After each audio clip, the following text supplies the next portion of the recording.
sociālo tīklu jaunumus un ziņas internetā var lasīt ierastajā veidā, var iet uz interneta mājaslapām, bet to var darīt arī citādāk. Un citādākus veidus meklējošiem es iesaku Flipboard. Slēdzam iekšā, un pirmā lieta, kas ir jāizdara, ir jāizvēlas, ko mēs gribam Flipboard redzēt. Piemēram, man ir atlasīts, ka es redzu Google Reader jaunumus, tehnoloģiju jaunumus no Flipboard autoriem, Twitter, Facebook un fotogrāfijas.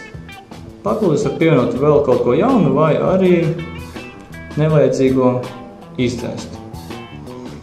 Flipboard burvība ir tas, kad katra ziņa tiek attēlota bez liekas informācijas, redzam ievadu, gribam lasīt, spiežam virsū, skatāmies, kas tur ir rakstīts, varam padalīties, nosūtīt uz sociālajiem tīkliem, vai arī varam lasīt nākamo.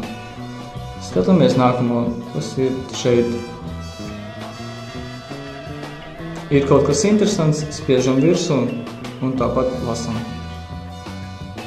Tātad, lai ietaupītu savu laiku un ziņas lasītu ērtāk, gan no portāliem, gan sociālajiem tīkliem, izmantojam Flipboard.